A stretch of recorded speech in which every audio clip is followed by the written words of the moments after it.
tayo sa bahay. Plus 2 ngayon ang temperature.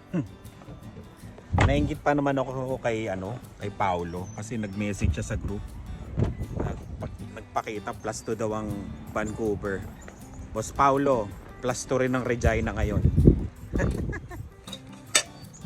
Hindi puro pahirap. May ginhawa din naman.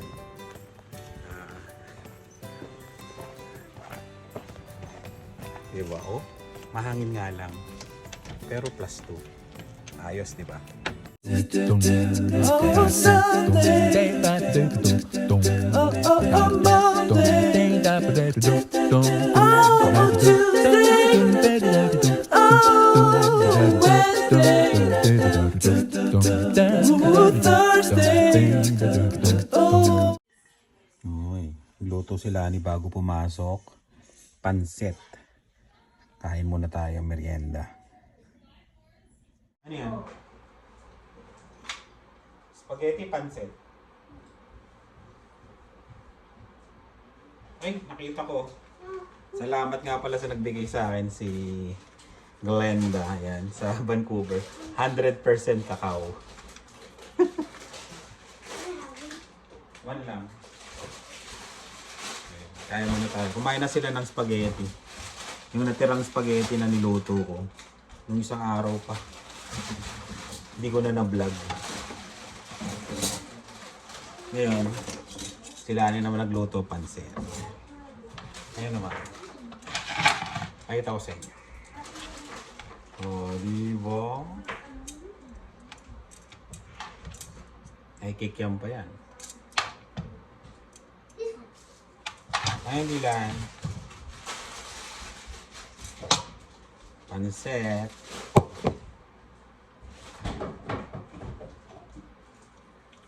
Lemon. Mahal kasi yung yung patis. Ay, patis tuloy yung kalamansi. Kain tayo. Yun. Alis tayo ngayon, pero may nakita na naman ako sa na balita. Ito talaga nakakalungkot to. Hindi ko alam kung totoo ba talaga na pero hindi, binalita eh. Tapos may mga kaso na Pinay nanloko sa mga Pilipino. Nasa CBC News. I-blurred ko na lang to pero lalakasan natin yung sounds. Tapos pag yung mga pangalan baka tanggalin ko na lang kasi 'di ba? Basta yun, pakita ko tong news. A joyful dance from corn workers, showing off their work permits, golden tickets to a new life in Canada. Stories like these are all over this recruitment agency's Facebook page. It's owned by She claims to have helped hundreds of newcomers for a fee.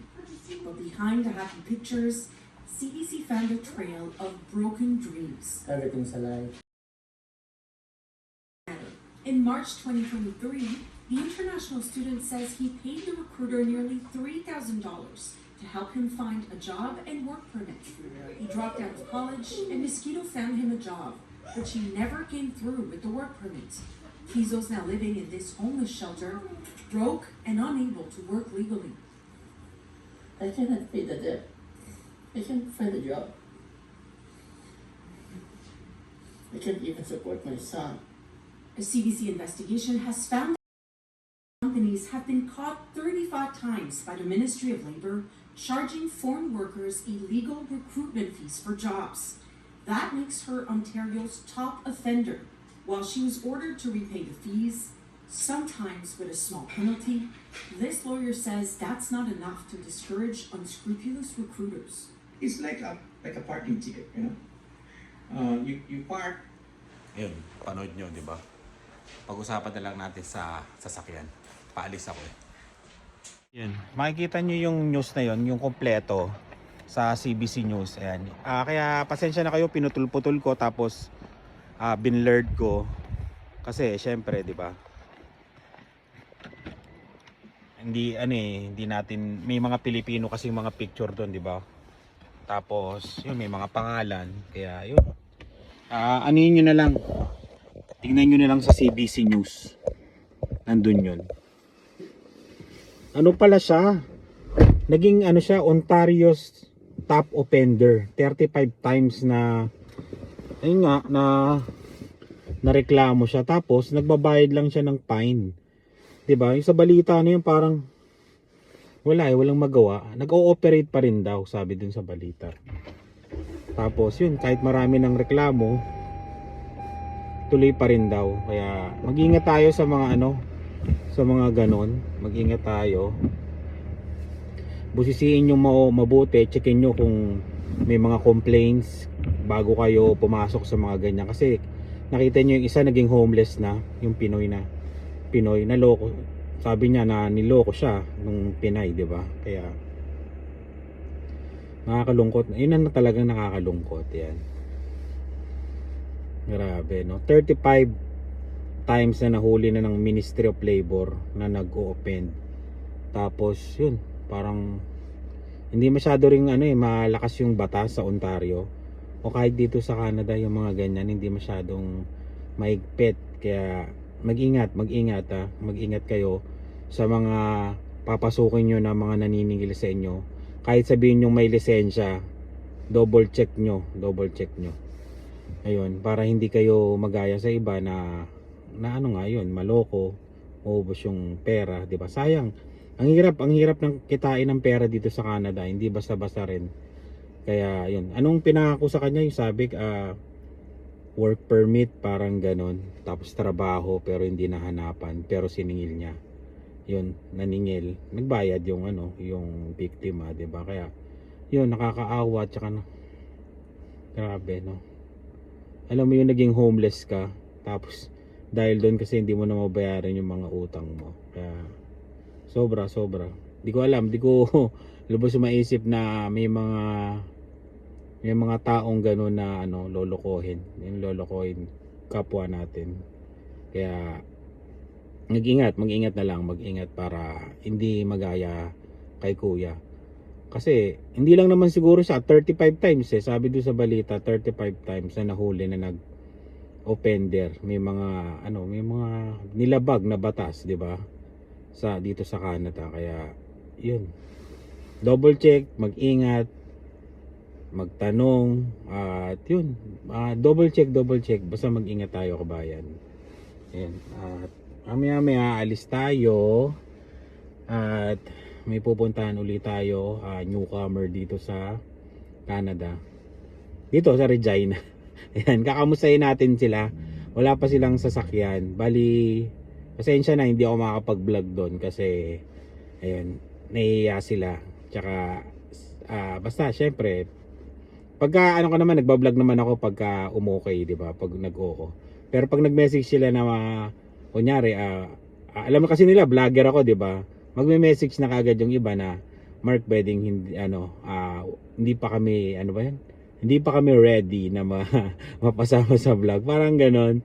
Ayun, kaya pero nakakausap ko na sila. Gusto nila akong makita at makakwentuhan kasi bago nga sila dito. Pero yun, naintindihan ko naman. Ganon naman talaga. Tsaka pero pag dito sa bahay, pag pumunta ka dito sa bahay pag nagpa-vlog kami dito, pero pag sinabi nyo rin na Mark, ayaw namin ng sumama sa vlog, okay lang din, hindi naman na. Pero pag mga birthday ganon ay siya, automatic yun, hindi na kita may iwasan na tamaan ng camera, 'di ba? Ayun. Pero pag kunyari ikaw lang pumunta dito, yun tayo lang, yun pwede. Siyempre hindi ako magvo-vlog. Pero pag yung mga birthday pumunta ka, yun, sigurado. At saka yun, wala kung ganun talaga pag mga gathering marami yan. Siyempre pag nag-vlog kami ng birthday kunyari ni Dylan, nila Dave, o diba, siyempre lahat yung makukuhanan ka talaga.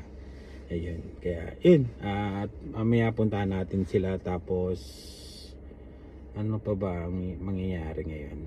Yun lang yata. Tapos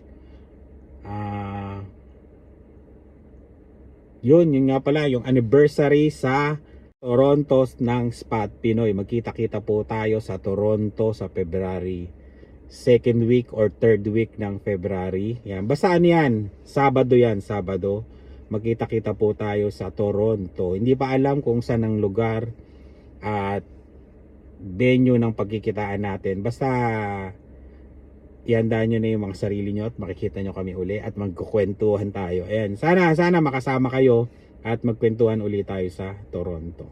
Yung ayan, alis na tayo at bago tayo umalis, magsha-shoutout muna tayo. Sana gumana dito ang gumana dito yung wala na naman. Ayaw na naman yata. Ano ko na kanina eh. Gumana na eh. Ayun. Haha, meron. Sa community na lang. Nagbabasa tayo. Ayan. Shoutout Angelic. Ito yung sa last mga vlog na lang Lahat na lang ng comment dito Shoutout Angelic, Sun Kitchen, Alvin T29. Ayan. Raisa de Guzman, Cyber Lace, Susan Moreno, sabi niya yun. Den Henry, ang sarap. Sabi niya kainan dyan. Ate Cres, yan, maraming salamat. Herminia Mengito, yun, salamat. Paulo in Canada, ba? May na yan, channel na si Boss Paulo Ma Michelle, Mike Garcia, Jay Anon, ano pa ba? Amazing, Arlene Fernandez, Slasher, Judith Nguyen. Taga ako Toronto to si Judith. Sana magkita tayo sa anniversary ng Spot Pinoy. Yun. Peter Pan North, Ana Habelona. Yun, sorry. Jamie Kindarag, Eugene Villanueva. Yun, at marami pang iba. Salamat sa mga laging panonood. Salamat po at naghahang na hindi tayo nakapag-shoutout ng marami. Alam ko marami nagpapa-shoutout pero pasensya na po. At talagang wala na talaga. Ay talaga gumana. Ayun, maraming salamat po sa laging panonood nyo at sa walang sawang pagtangkilik sa Carino family at sa Spot Pinoy. Ayan. At ano pa bang gagawin natin? Maya pa yun yung usapan kasi namin 5:30. 5 pa lang. Tama, 5 pa lang. Tapos ayoko naman maging maaga doon sa usapan namin. Kaya yun, mamaya na lang uli kung ano mapag-uusapan natin tapos kung anong gagawin ko. Kaya mamaya na lang uli. Hindi to teams na pinagtatrabahuan ni Lani. Nandito ako sa northwest. Ayan. Yung lakad ko sana hindi natuloy. Nag-message sila, papunta na sana ako kanina. Papunta na ako, tapos nag-message. Hindi ko nasagot kasi nagda-drive tapos tumawag. Yun. Hindi daw tuloy kasi may bisita silang ibang dumating. Kaya sabi ko, hindi, okay lang. Sabi ko, next time na lang pagka may time sila uli. Yun, mimit ko na lang sila. Ay, ang liwanag dito. Ang ganda. Ayun, dito na lang tayo kasi kaysa bumalik ako sa bahay, mag-aabang na lang ako ng Uber dito na tumunog. Mamaya pa naman yung labas ni Lani. Tapos, gusto ko yung ilaw dito. Ay, tumunog na yung Uber. Nandito naman tayo sa malapit na sa amin to nakapaghatid ako dito tapos yun, hintay na lang ako ng mga 30 minutes siguro bago ko sunduin si Lani tapos diretso na kakain kami. Wali si Lian, nakabalik na pala ako ng bahay kanina tapos si Lian na ang nagluluto ko, tumunog yun. Pinatuloy ko na lang si Lian ng pagpiprito. Nagpiprito siya ngayon. Yung kanina naputol, di ba? Alam mo yung kararating ko lang na biglang tumunog ng swerte. Tapos nakabalik na ako sa bahay nung kanina. Tapos mga pahinga akong konti, hindi tumunog. Edit. Tapos habang nagluluto ako, yun naman, tumunog. Tumunog yung Uber kaya sabi ko kay Lian siya na magtuloy nung piniprito. Parang ano dito yung mukha ko, no? Ayun. Siya na magtuloy, tapos sabi ko, pag naluto mo na, malapit ko na rin naman sunduin yung sila ni, kaya yun, sabay-sabay na kami kakain maya. Ayun, ganun lang.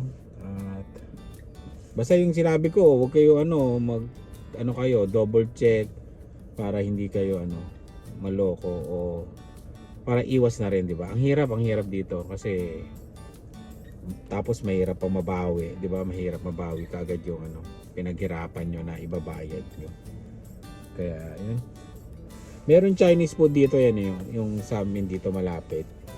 Okay din, mura, pero hindi kasing sarap nung kinakainan talaga naming restaurant na Chinese food. Yun talaga yung namin kumbaga pagka nagutom kami, doon talaga kami kumakain. Gumaganto ako para makita ako. Marami din dito, may Houston, may Subway. Kasi maganda rin tumambay dito. Meron ditong Houston Pizza. Tapos yung mga pasahero nito malapit lang dito sa amin. Dito lang sa neighborhood na to karamihan hinahatid. Kaya sakto lang pagka nakakuha ako dito, malapit lang, diretso ka agad ako sa trabaho nila ni pagsundo, di ba? Ayan na, tumunog na nga.